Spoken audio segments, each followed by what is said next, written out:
एक बार एक शिक्षक समित परिवार से संबंध रखने वाले एक युवा शिष्य के साथ कहीं टहलने निकले। उन्होंने देखा कि रास्ते में पुराने हो चुके एक जोड़ी जूते उतारे पड़े हैं, जो संभव पास के खेत में काम कर रहे मजदूर के थे, जो अब अपना काम खत्म कर वापस जाने की तैयारी कर रहा था। शिष्य को मजाक सूझा। उसने शिक्षक से कहा, गुरुजी, क्यों ना हम ये जूते कहीं छिपा कर झाड़ियों के पीछे छिप जाएं। जब वो मजदूर इन्हें यहाँ नहीं पाकर घबराएगा तो बड़ा मजा आएगा।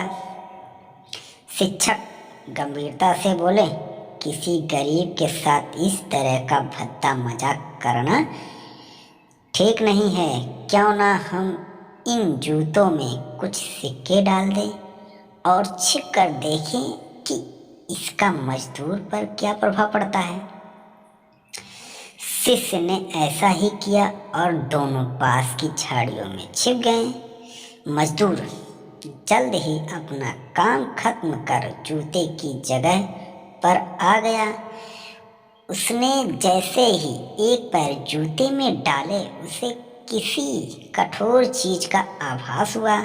उसने जल्द से जूते हाथ में लिया और देखा कि अंदर कुछ सिक्के पड़े थे।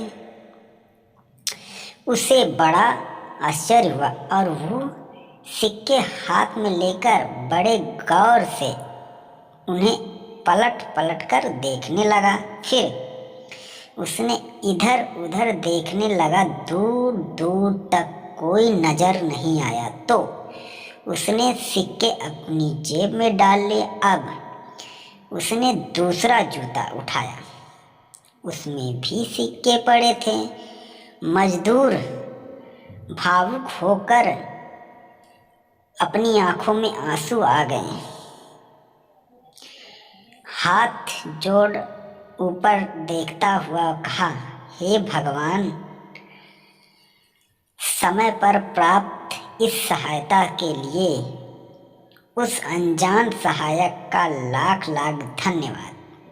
उसकी सहायता और दयालुता के कारण आज मेरी बीमार पत्नी को दवा और भूखे बच्चों को रोटी मिल सकेगी।